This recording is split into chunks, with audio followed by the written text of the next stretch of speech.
Welcome back to Face the Nation. A day ahead of America's 249th birthday, CBS Evening News co-anchor John Dickerson met up with filmmaker and historian Ken Burns at Monticello, Virginia, the home of our third president, Thomas Jefferson. Burns has a new film out this November on PBS entitled The American Revolution, and he gave us a preview. You call the Revolutionary period a civil war. It is. Was that always your conception of the revolution? How did you come to think of it that way? I think because there are no photographs and there's no newsreels and they're in, stockings and breeches and powdered wigs, there's a sense of distance from them. I think we also are so proud, rightfully, of the power of the big ideas that we just don't want to get into the fact that it was this bloody civil war, patriots against loyalists, disaffected people, native people, enslaved and free people within it, foreign powers that are ultimately engaged in this. This is a big world war by the end.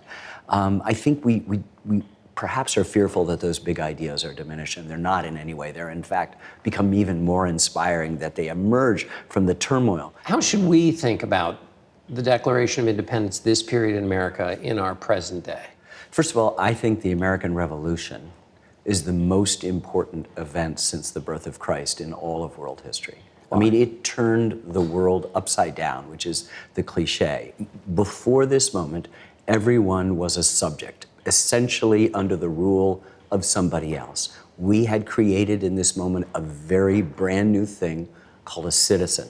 And this has had powerful effects. It's going to set in motion revolutions for the next 2+ centuries all around the world, all attempting to sort of give a new expression to this idea that all men are created equal, that they're endowed by their creator with certain unalienable rights. And that's a big, big deal in world history. So what happens here is, I suppose you could miss the point and say it's a quarrel between Englishmen, but it is the beginning of something absolutely new in the world. And that is something to celebrate and to understand, too, that it comes out of so much division that's going on between the states. People in New Hampshire and Georgia they're from different countries. They believe different things, that you could have the divisions of loyalists and patriots. You could have all the things that are roiling in these colonies, and understand that out of that, we could still figure out a way to come together. Americans think they're pretty divided right now. Yeah. They weren't nearly as divided as they were during the Revolutionary period. Here's the simple thing. We're always divided. So it ebbs and flows a little bit, but we'll always have big differences. Franklin Roosevelt's New Deal is not met with universal approval. The Civil War kills 750,000 Americans, we think, over the issue of slavery. We have our own revolution. There are lots of periods, the Vietnam period, when we're so particularly divided. So I think there's a little bit of Chicken Little. The sky is falling because it's now. Things are always worse now than they ever were. The reason why historians, and God knows I'm an amateur historian, feel a kind of optimism is because there's something familiar. There's, the Bible says there's nothing new under the sun. Human nature essentially doesn't change, and that's true. What's great about the revolution is, for a moment, there was something new in the world. And that's the thing that we need to use. That's the leverage we have to bring us back to the ability to speak to one another, to understand how you solve your differences, as opposed to the sort of soup of anger and distrust that seem to be, everywhere now. What is a citizen's obligation now? A citizen's obligation now is the same as it's ever been, and that's the most important thing. There's a wonderful phrase a little bit later from the famous words where Jefferson says, "All experience has shown that mankind are more disposed to suffer while evils are sufferable." Meaning, we all kind of have gravitated to be under authoritarian rule. The trains run on time, or we get at least this. But we're going to require of you to be a citizen something more. It's got to be active. The pursuit of happiness is not the acquisition of things in a marketplace of objects, but lifelong learning in a marketplace of ideas. That's what the founders said. To be virtuous, to live a virtuous life, to continually educate yourself is what was required to sustain this republic.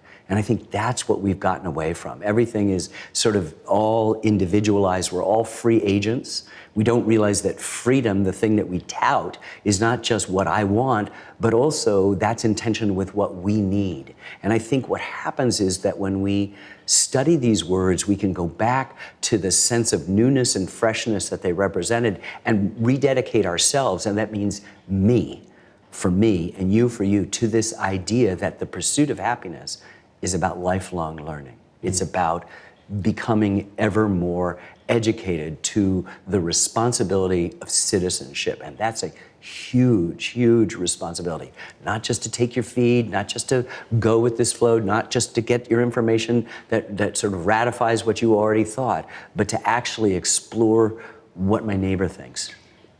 Being an American, as Jefferson saw it, as the founders saw it, was a continuing obligation to engage with its history. That's exactly right. And this is really important. In order to form the government, they had to reach back through the Middle Ages, through the Dark Ages, back to antiquity, to bring up these ideas like virtue and temperance and moderation and all of the things that all of them were looking for. I mean, the amazing thing is we're here at Thomas Jefferson's house, but we don't have a country without his words, but also we don't have a country without George Washington. And yet we know about all of these men. They're deeply flawed in many important ways. And I think today, in our binary culture, you know, where everything's a 1 or a 0, or it's a red state or a blue state, it's my way or the highway, we've forgotten that it's possible to tolerate, as we do with the people we love, their strengths and their weaknesses. So heroism is not perfection. If we can take a historical view that permits us to see a Jefferson and a Washington in these very complicated understanding of them, then it's possible to then breathe, to have some room to understand who we are now, who we were then, and where we might be, which is, of course, the most important thing. All the anxiety about this present moment is really not so much about the present moment, but about, will we survive? Can you talk about the genius and brilliance of his words without sitting right in the middle of Jefferson's owning of slaves, enslaved people? No, I think this is the important thing, and somehow we've gotten to the idea that you just don't want to mess with the good stuff, and let's just pretend, pay no attention to that man behind the... You can't do that. A good story is a good story is a good story, and this is a really good part of the story. It's complicated, it's dark. There are human beings in this house who are owned by a person who has articulated universal rights for everyone. And what's so great is that the vagueness of the words has allowed everybody to plow through and make it their own, not just here, but all around the stuff. So when he says pursuit of happiness, that may be the key word. When we say a more perfect union in the Constitution later on, that may be the key word, that this is process that we're engaged in. And so maybe the poetry, but also the vagueness of the words have opened a door that have allowed women to come through, that have allowed enslaved people to have citizenship, that have expanded it in so many different ways, and all around the world, this is progress. And so I think going back and understanding them for the deep undertow that's present, and sometimes really discomforting undertow about it, is okay. Nothing is diminished. Don't make a Madison Avenue version of our past, but celebrate the grittiness. And I think in this case, the violence of the American Revolution, we do a service to those ideas that we think need to be protected. I mean, this is not ideas that are fixed in amber. You know, this is gritty stuff. People died. Lots of people died fighting for this in just horrific struggles when the main form of killing was a bayonet. That's not fun. President Trump has issued an executive action in which he says basically history's gotten out of balance, as the American government either funds it through museums or national parks. And he said instead that this federal role in history should instead focus on the greatness of the achievements and the progress of the American people. So President Trump thinks there's an imbalance in the way we talk about history. How do you see that? I don't see the imbalance. I think we need to celebrate the greatness of the American people. The greatness of the American people comes from telling these complicated stories. And that's a good story is a good story is a good story. That's what you're looking for. You don't want to just say it. Otherwise, it's just sort of slogans that are put up on the wall. We want to feel that we know who Thomas Jefferson is. We need to understand the internal struggles that Abraham Lincoln had. We have to understand what was going through Rosa Parks' mind when she refused to give up her seat on the bus. This in no way takes away from the glory. It just makes the story fuller and richer and permits purchase for everyone. You want a history to be complicated because it gives everybody a chance to own or have access to it. Diversity of voice and storytelling was important to you. That also is under assault at the moment. The president basically is trying to remove all efforts to keep diversity in mind. Is there something that is lost in that? Well, there's a strength in a wagon wheel of all the different spokes into the hub. We're all looking for the hub, whatever the hub is, meaning, something that pulls us together, that chorus, that's what we're all about. And so that the strength of that wheel has to do with having the spokes and having a multitude of perspectives. The impulse for some is to say there's only one perspective. And that's true of many different things. Sometimes say it's got to be only from this perspective. It's got to be Freudian, or it's got to be Marxist economic, or it's got to be symbolic, or it's got to be, postmodern, or whatever the thing is. You don't need that. We'll be right back with more of John's conversation with Ken Burns. Stay with us. A shot rings out. No one knows where the shot came from. That leads to promiscuous shooting, mostly by the British. It's not a battle, it's not a skirmish, it's a massacre. Now blood has been shed. Now the man on your left has been shot through the head. Your neighbor on the right has been badly wounded. You can't put that genie back in the bottle. That's a preview of Ken Burns' upcoming new film, The American Revolution. Here's more of John Dickerson's conversation with the documentary filmmaker. Going back to this idea of ongoing nourishment of history, part of go back to the revolution, to learn who we are now. Do you ever think of this work as an intervention? People don't reread the Declaration every 4th of July as Thomas Jefferson wanted. People in your telling seem to have lost sight of some of the parts of our founding. Maybe we don't even know them because we've been told different kinds of stories. Is this an intervention? No, intervention imposes between the storyteller, that would be us, and the story we're trying to tell and our audience some sort of larger highfalutin purpose. A good story is a good story is a good story, and that's all we're interested in doing. The 4th of July is my favorite holiday because you sit there on a blanket, on a field, looking at these fireworks with all these other people in the dark, and you share with them in common that we agree to basically a sentence in a document written, by a Virginian who lived here, 249 years ago. That's really powerful stuff. So the fact that it can be misinterpreted by some, this is always going to be the case. Manipulated by others, this will always be the case. Sort of, genuinely embraced, but for the wrong reasons, this will always be the case. But we know, we understand that we hold these truths to be self-evident, even though they weren't. That all men are created equal, that they are endowed by their Creator with certain unalienable rights, that among these are life, liberty, and the pursuit of happiness. Doesn't get any better than that. You've told a lot of your stories on PBS. PBS is under threat. All of them. Are you worried about the future of PBS? Of course I am, and I've always been worried about it. And in the 1990s, I think I testified in the House or the Senate in appropriations or authorization about the endowments or about the Corporation for Public Broadcasting a half dozen times. Make the case for PBS. It is the Declaration of Independence applied to the communications world. It's a bottom-up.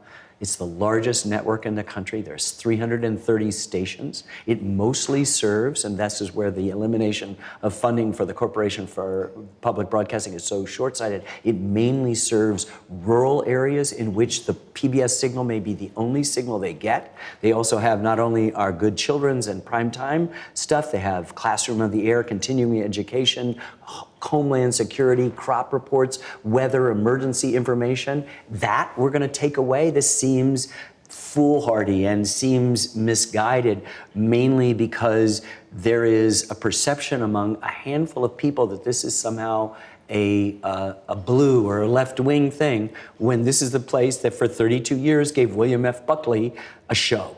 Right? I mean, that show is, by the way, is still going on and moderated by a conservative. So I just think that maybe we're throwing the baby out with the bathwater. And I couldn't do, let me personalize it, and I didn't want to. John, I couldn't do any of the films I've done without them being on PBS. I could go into a streaming service or a premium cable tomorrow and get every one of the millions of dollars it took to do this in one pitch, but they wouldn't give me 10 years. They want it in a year or a year and a half. And that's the difference. I can't do that. Same with Vietnam, same with the Civil War, same with jazz, same with the national parks, same with, the Roosevelts. All of those, country music, all of those have taken time to incubate. And that has been under the system that has one foot tentatively in the marketplace and the other proudly out. Kind of like the national parks or the Declaration of Independence applied to the landscape. These are really good American institutions that represent everybody from the bottom up, which is what it's always about. That's the essence of what Thomas Jefferson was talking about. As someone who worked so hard on telling the story of slavery and enslaved people in various different ways, what did you learn about slavery in America from working on this? It's so complicated and so interesting. I think the thing that was most striking that's come to me is that it was really clear that our founders, even those founders who owned other human beings, knew that the institution of slavery was indefensible. It's only later in the 19th century that you'll try to make excuses for why it's okay. And that they're really wrestling with ways. But there are human beings that are owned by other human beings. It's very, very complicated, and you can never say a categorical them about anybody, and that's all we do. Look, I have made films about the US for all of my professional life, but I've also made films simultaneously about us. All of the intimacy of that, all the majesty and complexity and contradiction and controversy of the US. And the thing I've learned, if I've learned anything, is that there's only us. There's no them. And we're constantly being told there's a them. There's no them. If there is only us and no them, it is also a strain in American history. Look at them, go get them. That's right.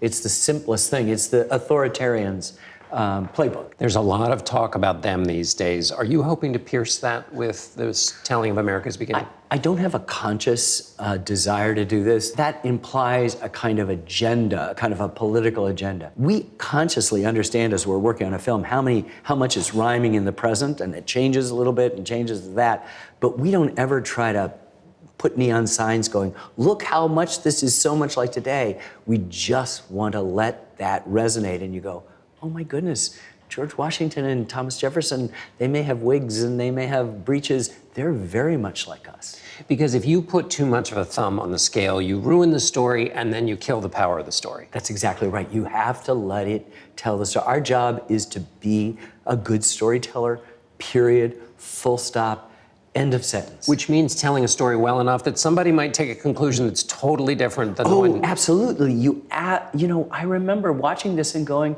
oh my God, there's actually places for all different kinds of people to find purchase. This is a good story is a big house with lots of different doors, and we tend to go through the front door and think that's it. Somebody may be coming in the side door, somebody may be climbing up and breaking in from the second store. However you get in, you're in. And that's all you want. Stories are invitations. Like, honey, how was your day? Right? It doesn't begin, I back slowly down the driveway, avoiding the garbage can at the curb. You just edit human experience, and that's what we spent the last 10 years doing. We're saying, this story of the American founding, our creation myth, is as important a story to get right as anything, and we've spent 10 years trying to get it right. What is the difference between the Revolutionary War and the American Revolution? Benjamin Rush, who is the great physician of the time, one of the signers of the Declaration, said that when it was over, that the American war is over, but the American Revolution is going on. I think if you accept the idea of pursuit of happiness, if you accept the idea of a more perfect union, you realize, as we do in our own lives, in our own work, in our own relationships, that it's about process, that we're engaged in an ongoing desire to achieve these things. This perfection is what you want to tilt for. It's unattainable, obviously, but if you're not engaged in the active pursuit of perfection, self, relationship, community, country, world, then you're stopped, you're static, and you're not going forward. And I think there's not an American that does not want to go forward. John's full interview with Ken Burns is posted on our YouTube channel and our webpage. You can also listen to it on the Face the Nation podcast platform.